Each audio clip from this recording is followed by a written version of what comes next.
जय हो दोस्तों, प्रेज द लॉर्ड। मैं पेतुस टोप्पो यूट्यूब स्वर्ग की चाबी चैनल में आपका स्वागत करता हूँ। मेरा आपसे अनुरोध है कि मेरे स्वर्ग की चाबी चैनल को सब्सक्राइब नहीं किए हैं, नए हैं तो ज़रूर सब्सक्राइब कर लें और बेल आइकन को भी प्रेस कर लें ताकि मेरे द्वारा नए वीडियो का अपलोड आपको जल्दी प्राप्त हो जाए। आज का मेरा टॉपिक है सोच को कहीं भी जाने से रोकें। आज का टॉपिक बड़ा इंटरेस्टिंग है। अगर सोच कहीं भी जाता है तो हमारे लिए वो धोखे का कारण बन सकता है। कहने का मतलब है कि हम कहीं भी नहीं जा सकते हैं। कहीं भी जाएंगे तो हमारे लिए खाई आगे बढ़ सकता है, उसमें गिर भी सकते हैं। यही बात सोच के लिए भी होता है कि सोच को भी हम जाने ना दें। सोच समझ के मन में हर बात को सोचें जो हमारे लिए जीने के लिए आवश्यक है, तो हम आगे बढ़ें। पाप से बचने के लिए शरीर पर तथा मन पर नियंत्रण बहुत आवश्यक है।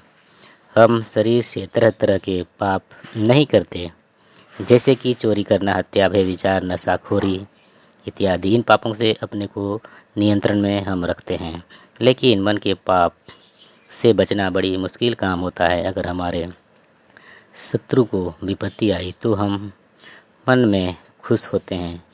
ये मन का पाप है। मन में व्यभिचार का पाप पर अंकुश लगाना, या तो कहें मन के द्वारा व्यभिचार करना, लगभग नियंत्रण में करना बड़ी कठिनाई होती है।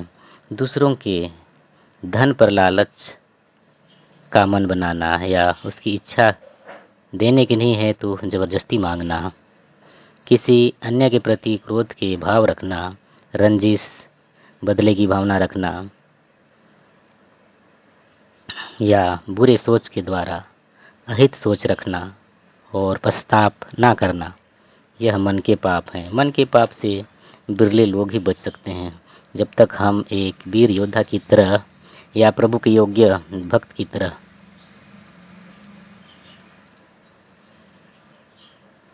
नहीं चलते तो मन के पापों से छुटकारा पाना बड़ा समस्या की बात है।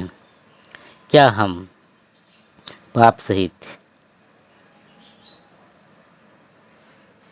आत्मा के द्वारा प्रभु के प्रांगण में प्रवेश करेंगे?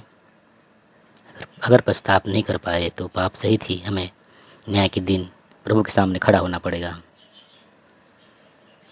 अगर हम ऐसा करते हैं तो हमारा जीवन हमें व्यर्थ मिला है। हम अपना जीवन को, अपने जीवन की सार्थकता को समझ नहीं पाए। अपने जीवन में हम पहले से जान जाते हैं कि हमने पश्चाताप नहीं कर पाया, और मरने के पहले ही हमें अपने अधूरा जीवन के बारे में मालूम पड़ जाता है। इसलिए साधक को बड़ी उपाय और तरकीब से बुरे सोचों को सामना करने के लिए आत्मविश्वास के साथ साधना करना आवश्यक है। आखिर मन के पाप को मन से निकाल कर ही हम प्रभु से पूर्ण रूप से संयुक्त हो सकते हैं। हमें हर उपाय करने की ज़रूरत है। अगर हमारे साथ ऐसा हो रहा है कि समय निकले जा रहा है और हम कई कालों से मन के पापों से बंधे हैं, तो हम बारंबार पश्चाताप करें, प्रार्थना करें और अपने को छुड़ाने का यथा प्रयास करें। यदि हम अपने ध्यान को नियंत्रण में करते हैं तो मन को भी नियंत्रण में कर सकते हैं। जब हम प्रार्थना करते हैं तो यह एक अवसर है मन को बांधने का, मन को नियंत्रण करने का। यदि हम बिना ध्यान के प्रार्थना करते हैं तो प्रार्थना तो करते हैं, लेकिन एक काम और हो सकता है कि हम मन को ध्यान में लगा सकते हैं।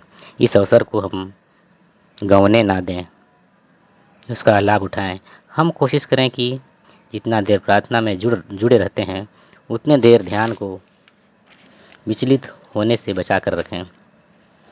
हमें कोशिश करने की ज़रूरत है कुछ समय के लिए इस काम में सफलता प्राप्त कर सकते हैं, फिर यही विश्वास आपके आत्मविश्वास को मजबूत करके ज़्यादा समय तक नियंत्रण में करने का मदद करेगा। बुरे सोच की ओर मन क्यों जाता है? क्योंकि हमारे मन में कोई भी ब्रेक नहीं होता या हमारा ध्यान नहीं होता। अगर हम ब्रेक बनाएंगे तो ज़रूर उसे रोक पाएंगे। धीरे धीरे हम अपने 24 घंटे के लिए ब्रेक तैयार कर लेते हैं, लेकिन इसके लिए हमें सदा सजग रहना पड़ेगा। अगर हमें स्वर्ग जाना है तो जीवन में यही काम करना उत्तम होगा, उचित होगा, आवश्यक होगा। संसारी काम करना यानी आने वाले समय में नरक को पसंद करना या नरक यात्रा करना है। हमारा जीवन पापों से बचने के लिए दिया गया है, यह नहीं कि हम परमेश्वर को जीवन में जानने ही ना पाएं। यह बड़ी दुर्भाग्य की बात होती है। अगर हम परमेश्वर को जानते तो जीवन परमेश्वर को समर्पित करके जीवन जीते और संसार में अपने उपभोग की चीज़ों के लिए काम करते हुए अपने जीवन में आने वाले वस्तुओं का भोग करते। हम पापों से लड़ते और अपने आप को छुड़ाते, तभी परमेश्वर की ओर बढ़ते हैं। एक दिन हम समाप्त हो जाएंगे, अस्तित्व हमारा मिट जाएगा। यह सोच रखने वालों के लिए जीवन का महत्व के बारे कुछ भी पता नहीं। ये लोग अपना जीवन को बड़ी धोखे में रखते हुए जीते हैं और जीवन के मूल्य को नहीं समझ पाते, क्योंकि वे समझते हैं कि हमें एक दिन मरना है और सब कुछ खत्म हो जाएगा, मिट जाएगा और बाद में कुछ भी नहीं है। अगर ऐसा सोचते हैं तो जो सत्य है उसको हम नहीं जान पाते, क्योंकि अंत में परमेश्वर से अपने को हम अलग देखेंगे। ये है सच्चाई। परमेश्वर की मंडली से अलग होने का मतलब दुख कष्टों के साथ रहना, वह भी अनंत काल के लिए। इसलिए हमें अभी समय है, अभी वक्त है परमेश्वर को जानने के लिए, हमें दिल से पछतावा करने के लिए और हर पापों से दूर रहने के लिए। थैंक यू दोस्तों। Praise the Lord.